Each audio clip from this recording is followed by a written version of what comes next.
আমাদের হৃদয়েও একটা ইসমাইল আছে। আমাদের কারো হৃদয়ের ইসমাইল হচ্ছে আমার টাকা, আমাদের কারো হৃদয়ের ইসমাইল হচ্ছে আমার ব্যাংক ব্যালেন্স, কারো হৃদয়ের ইসমাইল হচ্ছে আমার গাড়ি, আমাদের কারো হৃদয়ের ইসমাইল হচ্ছে আমার যশ খ্যাতি। আল্লাহ তাআলা দেখতে চান যে সব কিছুকে আমরা আল্লাহর ভালোবাসার বিনিময়ে স্যাক্রিফাইস করতে পারি কিনা, কোরবানি করতে পারি কিনা, আল্লাহর জন্য সবকিছুকে আমরা উজাড় করে দিতে পারি কিনা। এটাই হচ্ছে কোরবানির শিক্ষা। আমরা যদি আমার ছেলেকে বলি, আমাদের মেয়েকে বলি যে বাবা, আল্লাহ বলেছেন যে আল্লাহর সন্তুষ্টির জন্য আমি যেন ছুরি চালাই, তোমাকে জবাই করি, ফিনকি দিয়ে রক্ত বেরোবে এবং তুমি এতে মারা যাবে। আমাদের ছেলে মেয়েরা কি ইমানের বলে এতটা বলিয়ান হয়েছে যে এ প্রস্তাবে তারা রাজি হবে? আল্লাহ তাআলা সাইয়েদনা ইব্রাহিম আলাইহিস সালামকে স্বপ্নে দেখালেন যে ইব্রাহিম, তুমি তোমার সবচাইতে পছন্দনীয় বস্তুটি আল্লাহ রাস্তায় কুরবানি করো।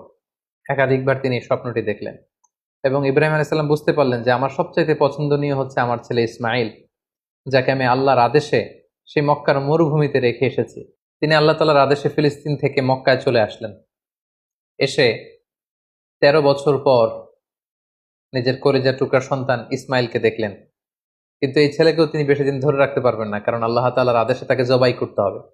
তিনি ছেলের সাথে কনসাল্ট করলেন। বাবা ছেলের কনভারসেশনটা কেমন ছিল আল্লাহ তাআলা সূরাতুস সাফফাতে খুব চমৎকার ভাবে বলছেন, ফালাম্মা বালাগা মাআহু সাইয়া ক্বালা ইয়া বুনাইয়া ইন্নী আরা ফিল মানামি আন্নী আযবাহুক।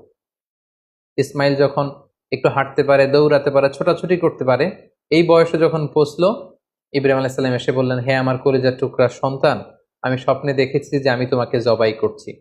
ফানজুর মাযা তারা, what do you think about it, what's your opinion about the matter, তোমার মতামত কি, আমি তোমার মতামত জানতে চাই।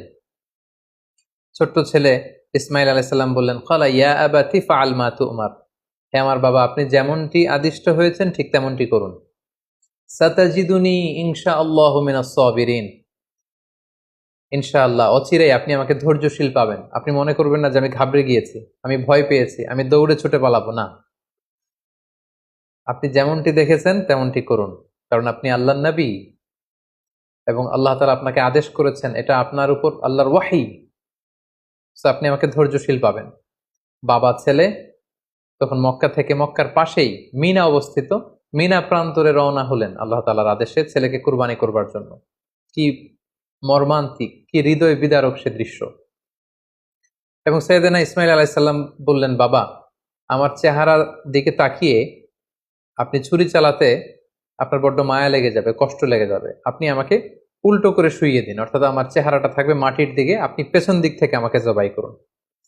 আল্লাহ তাআলা বলছেন, ফালাম্মা আসলামা ওয়া তাল্লাহু লিল জাবিন, দুইজনেই যখন সারেন্ডার করলো, মানে তাদের হৃদয়ে তখন আল্লাহর ভালোবাসা, আল্লাহর আনুগত্যের এই ব্যাপারটা ছাড়া আর কোনো কিছুই নেই। সাইয়েদনা ইব্রাহিম ছেলেকে হৃদয় থেকে সরিয়ে সেখানে আল্লাহর আদেশকে, আল্লাহর ভালোবাসাকে স্থান দিয়েছে। ছোট্ট ছেলে ইসমাইলও আল্লাহর ভয়ে রাজি হয়ে গিয়েছে। সাইয়েদনা ইব্রাহিম আলাইহিস সালাম তখন ইসমাইল আলাইহিস সালামের গলার মধ্যে ছুরি চালাবেন। আসলে এতটুকু পর্যন্ত অগ্রসর হওয়াটাই আল্লাহ তাআলা চেয়েছিলেন। আল্লাহ তাআলা চাননি যে পিতা ইব্রাহিমের কাছ থেকে শিশু ইসমাইলকে ছিনিয়ে নিতে। আল্লাহ তাআলা চেয়েছেন যে ইসমাইলের স্থান ইব্রাহিমের হৃদয়ে বড় নাকি আমি আল্লাহর স্থান বড়। তিনি যখন ছুরি চালাবেন, পেছন থেকে ডাক আসলো, ওয়ানাদাইনাহু আইয়া ইব্রাহিম, হে ইব্রাহিম স্টপ, আর সামনে আগ বাড়ানো যাবে না, এখানেই থামো। কদ সাদ্দাকতার রুইয়া, তুমি তোমার স্বপ্নকে বাস্তবায়ন করেছো, তুমি তোমার স্বপ্নকে বাস্তবায়ন করে দেখিয়ে দিয়েছো।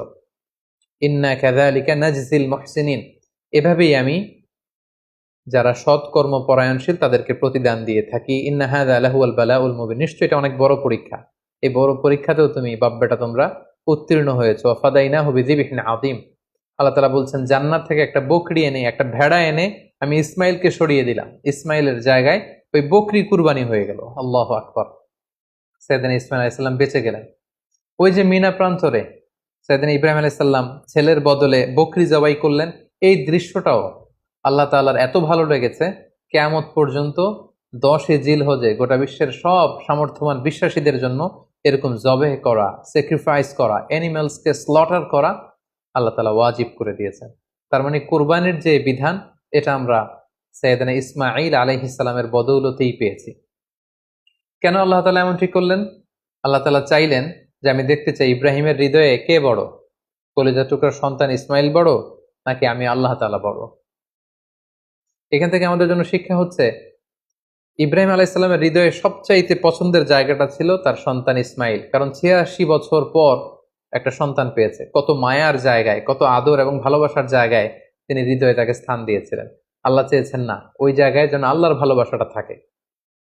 এজন্য ইব্রাহিম আলাইহিসসালামের উপর সবচেয়ে বড় পরীক্ষা তিনি চাপিয়ে দিয়েছিলেন।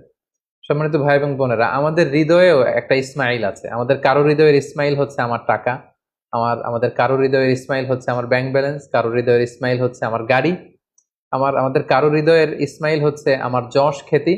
আল্লাহ তাআলা দেখতে চান যে সব কিছুকে আমরা আল্লাহর ভালোবাসার বিনিময়ে স্যাক্রিফাইস করতে পারি কিনা, কোরবানি করতে পারি কিনা, আল্লাহর জন্য সবকিছুকে আমরা উজাড় করে দিতে পারি কিনা। এটাই হচ্ছে কোরবানির শিক্ষা। এবার আমরা ওনার জীবনী থেকে কিছু লাইফ লেসন নেওয়ার চেষ্টা করব। সর্বপ্রথম যে লাইফ লেসনটি আমরা পাই সেটা হচ্ছে ইসমাঈল আলাইহিস সালাম ছিলেন আদর্শ সন্তানের নমুনা। আমরা সবাই নেককার সন্তান চাই। আমরা চাই আমাদের ছেলে মেয়েগুলো আল্লাহওয়ালা হোক, আল্লাহর যে কোনো আদেশ তারা খুব সহজে গ্রহণ করুক, মাথা পেতে নেক, এরকম সন্তান আমরা চাই। এরকম সন্তান যদি আমরা চাই তাহলে তাদেরকে ইসমাঈল আলাইহিস সালামের মতো করে আমাদেরকে গঠন করতে হবে। কারণ ইসমাঈল আলাইহিস সালাম এমন একজন আদর্শ সন্তানের নমুনা ছিলেন। সাইয়েদনা ইব্রাহিম আলাইহিস সালাম যখন তাকে বললেন যে বাবা স্বপ্নে দেখেছি তোমাকে আমি জবাই করছি, তুমি কি বলো? তিনি এক বাক্যে বলেছিলেন, ইয়া আবাতি ফাআল মা তুমার। বাবা, আল্লাহ তাআলা আপনাকে যে আদেশ করেছেন আপনি তাই করুন, আপনি আমাকে ধৈর্যশীল পাবেন। ইমানের চেতনা হৃদয়ে কতটা গভীরে প্রথিত থাকলে একজন ছোট্ট ছেলে তার বাবার প্রশ্নের জবাবে এমনটা উত্তর দিতে পারে।